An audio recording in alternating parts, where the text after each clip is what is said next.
Эфирде өлкөдөгү тартип бузган жарандардын иш аракеттерин жана мыйзам бузуу фактыларын чалдырган ТВ Кайгыл программасы. Студияда мен Каныбек Асанкариев. Саламатсыздарбы?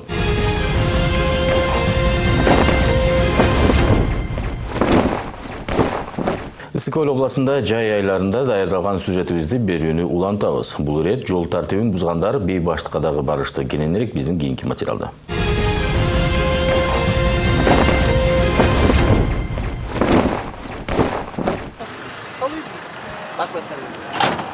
Экинчи катарга турабыз. Экинчи катарга?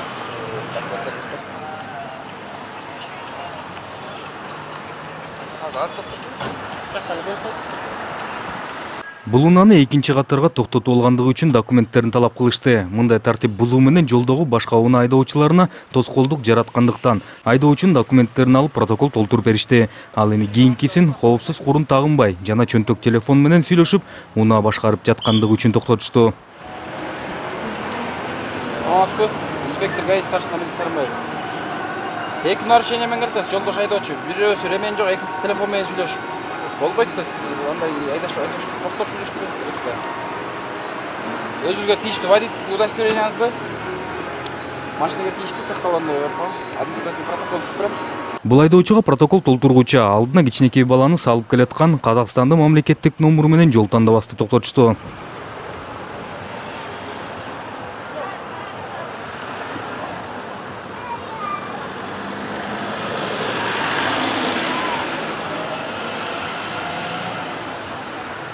Саламатсызбы? Инспектор ГАИ старшина милиционер.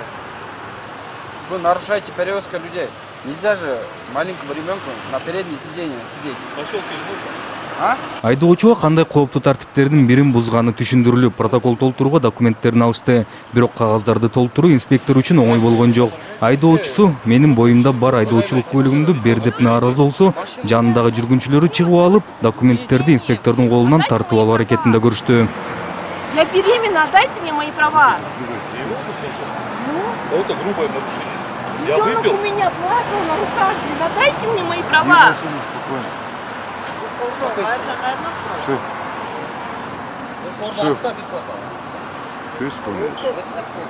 Инспекторлордун ишине тоскоолдук кылып жаткандарды тартып жаткан биздин чыгармачылык топко дагы келип тоскоолдук жаратуу аракетин көрүштү. Камераны жулкуп, колдон кармап, күч көрсөтөйүн дегендей эле орой мамиле кылышты. Албетте биз дагы анан аларга бул кылгандыгы үчүн чара көрүүнү сурандык. А я препятствую вашей работе. Вы руки не уберите с камеры. Руки убери с камеры. Руки с камеры убери, сказал. Руки убрал, я сказал. Руки убрал. Аккуратнее. Я тебя трогаю, или ты меня трогаешь? Короче, оформляем Ты меня его. трогаешь. Ты меня трогаешь. Оформляем. Кого ты оформляешь? Кого оформляешь? Вас оформляем сейчас. Меня оформляешь. Да. За то, что препятствуете моей Руки работе. убери мои руки Вообще-то убери. вы меня держите. Мои руки убери. Вы меня держите, я Мои сказал. руки убери. Оформляем его. За Мои препятствие руки моей убери. работе. Вот, Мои пожалуйста, руки мой убери. паспорт можете снять даже. А вы какая у вас работа? Группа чакырып, мону давайте оформим. Давай, оформляй. Да. Сейчас Давай, покажем. оформляй. Законы Кыргызской Республики. Он сам киргиз. Ты кыргыз? Да. Кыргыз? Да. Я тоже кыргыз. И чё? В смысле, и чё? Я что-то В смысле, против что-то чё? сказал вам? А? Ты мне говоришь, я сейчас покажу тебе законы Кыргызской Республики. И? Ты Или мы думаешь, в другой ты стране думаешь, я сейчас? не знаю законы Кыргызской Ну, Республики? если знаете, почему препятствуете мне? Где я тебе препятствую? Вы препятствуете Где я работе тебе СМИ, понимаете? Где я тебе Это препятствую? нарушение закона. Ты хочешь пропиариться за мой счет? Зачем мне ваш Где пиар? я тебе препятствую? Нужны вы мне. Сейчас оформим, потом Где? посмотрите. Я тебе Не препятствую. трогай меня, сказал. Ты шумишь просто или что? А мне группа Просто чак... шумишь? Давай не будем Ты хлопать. просто Хорошо шумишь? друг друга? Не будем Ты мне хлопать. Хорошо? хлопаешь. Не будем. Ты мне хлопаешь? Не трогай, я сказал. Или я тебя Вообще хлопаю? отойди за 2 метра от меня. Ты кто такой вообще, блядь? Руки убери. Руки убери. Снимай. Группа чакрып, давайте Руки оформим его. убери. Группу Зачем мне давайте, ты меня да. оформишь? Руки убрал, За я что ты сказал, меня не трогай оформишь? меня. За что ты меня оформишь? Группа чакрып койлочу. Ты мне за что оформишь? Можно ездить без ремня у вас? А? Я здесь уже 20 без ремня. Ты мне за что оформишь? Ты что меня дергаешь, я не понял. А? Что ты меня дергаешь? Что ты меня дергаешь? Чё? Можете представиться, вы кто? Ты кто такой? На каком основании вы Я вообще гражданин препятствуете? Кыргызской Республики. В нетрезвом состоянии в Я общественном месте гражданин препятствуете Кыргызской работе Республики. СМИ, понимаете? Я гражданин Кыргызской Республики. Сейчас покажем вам.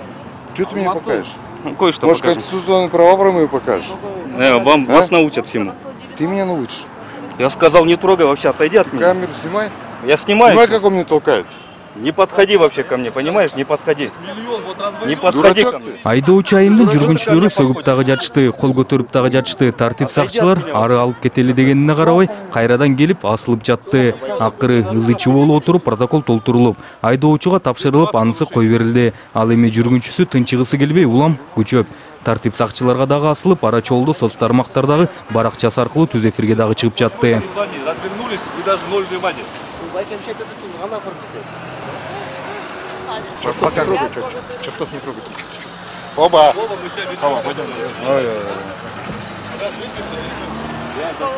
Зачем вы вообще? Вы отказываетесь подписать? Я говорю, не дергай меня. Не дергай, я сказал. Физически, понял? Физически пизды получишь. Шеф. Ты еще и на сотрудников, да? Руки поднимаешь, да, я смотрю? Ты же обещал оформить меня. Оформи меня, Подожди, пожалуйста. дождись. Я жду. Дождись. Мужик. Порча имущества. Мужик. Вот, пожалуйста. Порча имущества. Ебал он меня. Ты мужик? Ты за Что-то него еще слышь, хочешь люди добавить? берут. Пойдем. Никуда он не Прямой пойдет. эфир, Пускай ебани. дождется. Может, у меня ограничить конституционные права? Сейчас ограничим. Давай ограничь. Я тебе сейчас понял? Ну, духовистый, Я да? тебе ебу щас, Испугался понял? я, испугался. Долбоеб, я тебе... Что ты сказал? Пойдем, все, поехали. Сейчас вернемся потом. Мои документы Черт, отдайте, я прошу. паспорт. Задержите его. Черт, меня Задержите его. Черт, я здесь. Задерживать будете? Арестуй За оскорбление меня, чёрт! личности. Задерживать не будете? Да. Не, а хорошо. Сейчас я напишу заявление. Я не общественный суд. Я ничего не трогал, ничего не говорил. Я кенту говорю, черт говорю. Пойдем. Сейчас будем оформлять. Пошел он. Она отказался, подписывай. Отказался? Можно. Что ты забрала? Вот, она отказался, подписывать протокол административный.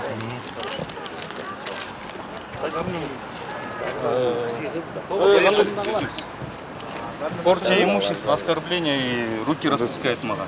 Препятствует Пизды еще съемкам, дам. да? Физически пизды дам. Посмотрим. Ким сгелдіңіз бе? Жүзекке чалдың ба, дәл? Иә. Жүзекке чалдың ба? А, эмне? Перечислять эту периодunu.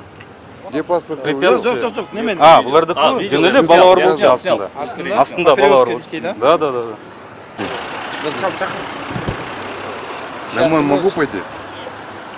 Вы же Ты нарушаете ограничишь мне мои конституционные права. Я хочу передвигаться. Свобода передвижения где?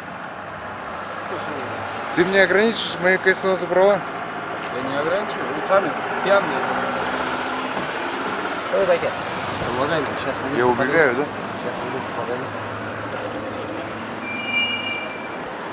Кол көтөрүп тоскоолдук жараткан, спирт ичимдигин ичип алды деген шек жараткан жүргүнчүгө дагы биздин өтүнүүчүбүз менен чакыртылган ыкчам топ дагы келди. Булар келгенден кийин гана бир аз тынчыгансыды.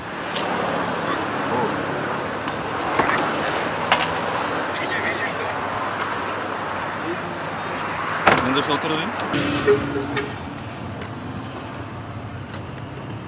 Бейбаштык кылган жарандагы биз дагы Чолпон Ата шаарынын ички иштер башкармалыгына жеткирилдик. Бул жактан дагы ичкери кирбей түз эфирдебиз деп тажатты.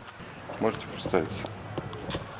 Нет, я вас не задерживаю. Мы сейчас едем, вот мужчина хочет, наверное, написать заявление. напишет. Да. Хорошо, Я могу пойдем. Пойдемте, просто напишем. покурить, да? Напишу. Я не убегаю. Вы меня ограничиваете? Акыры баары бир кирдик. Бул жакта бул кишини эч ким камап коеюн деген деле ой жок. Болгону өздүгүн тактоо керек болду. Аны айтса да мени камап жатасыңар деп ызы чуу салып жатты. Акыры документтин көрсөтүп, анан кетчү жерине дагы кетти. Биз болсо кылган бейбаштыгы боюнча арызыбызды жазып ишибизди уланттык. Кыскасы бул окуянын жыйынтыгы боюнча казакстандык ишкер Кыргызстандын жараны коомдук тартипти бузгандыгы үчүн өкмөт эсебине айып пулга жыгылды. Ал эми биз ишибиздин уландысына кайтабыз.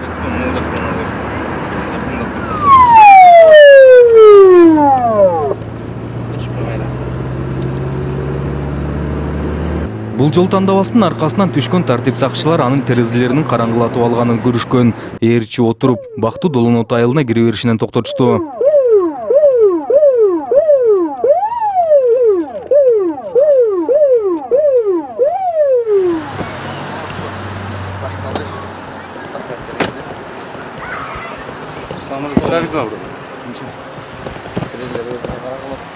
Жаңылып алған машина. Мен давай четке қалып солай. Чет алып қойшы.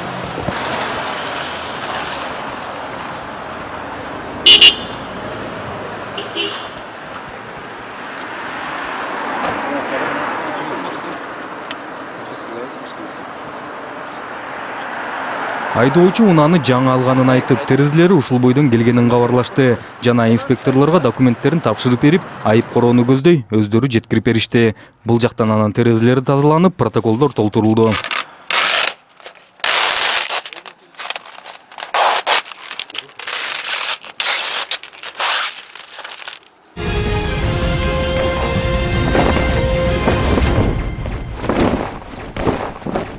Алдыда жол эрежелерине арналган чакан видеороликти сунуштайбыз.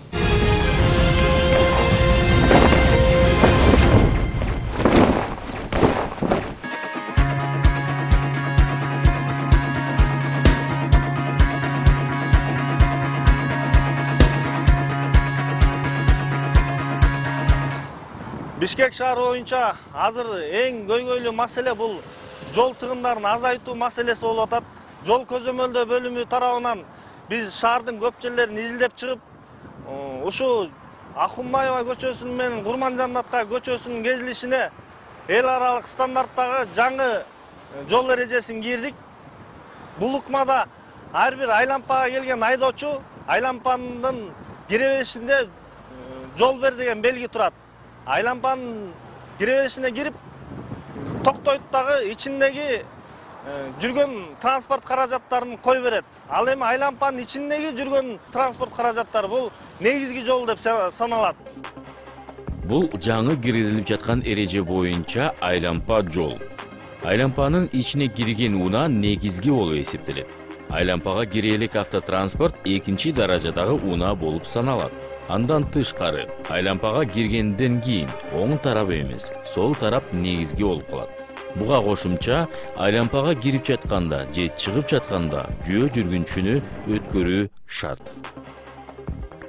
Бул унаа айлампага кирердин алдында солго бурулам деп, сол жарыгын жандырды. Бул туура эмес. Себеби, аталган унаа кайсыл көчөдөн бурулуп кетери белгисиз бойдон калды. Ал эми бул учурда унаа айлампага кирип жатып, эч бир жарыкты иштеткен жок. Бул туура. Себеби, ал айлампага кирип жатканы бардык айдоочуларга белгилүү. Эгерде айлампадан чыгам десе, алдын ала оң чырагын жандырып, айдоочуларга ушул кесилиштен чыгаарын тастыктап чыгып кетет.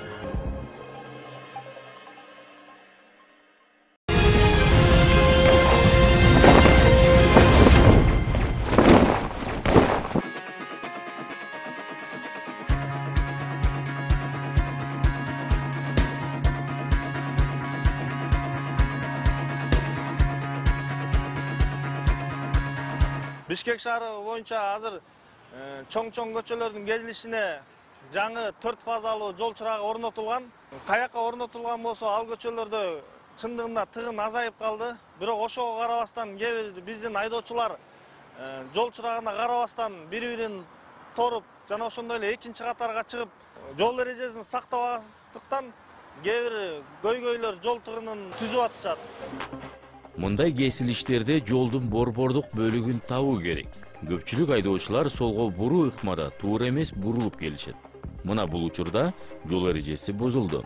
Жолдун кесилишинин борбору айдоочунун сол жагында болуп жатат. Башкача айтканда, туура эрежени көрсөтө турган болсок, айдоочу мындай кесилиштен бурулуп жатканда борбордук бөлүк айдоочунун оң жагында болушу керек.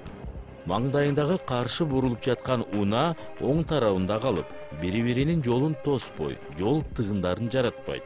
Эгерде борбордук бөлүк сол жакта болуп калса, анда автоунаа жогорку видеодо көргөндөй унаалар бири-биринин жолун тороп калышат.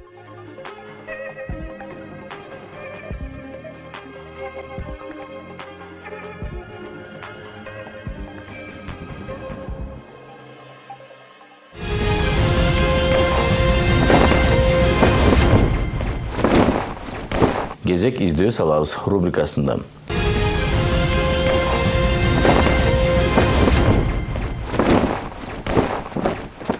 Ленин райондық ішкі іштер башқармалығы тарабынан 1958 жылы туылған Ырыспаев Байболот Аширович изделүүдө. Бишкек шаарынын тургуну 2 октябрь күнү Ак өргө жаңы конушундагы үйүнөн чыгып кеткен бойдон кайтып келген эмес. Өзгөчө белгилери: мурду кырдуу, бою 168 сантиметр, арык чырай келет. Көрүп билгендер болсо 0312 35 26 05 0703 40 16 00 номерлары аркылуу байланышка чыгууңуздарды өтүнөбүз.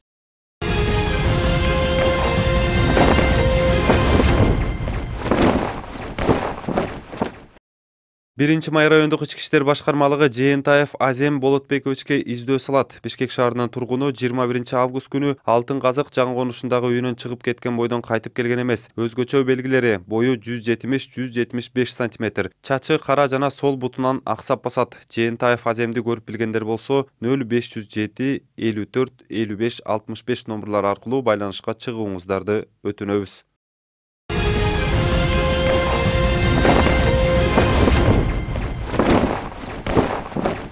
Ушул сыяктуу окуяларга жана башка мыйзам бузуу фактыларына күбө болсоңуздар, анда төмөндөгү номерге чалып же WhatsApp аркылуу бардык фото, видео материалдарыңыздарды жөнөтсөңүздөр болот. Көрүшкөнчө сак саламат болуңуздар.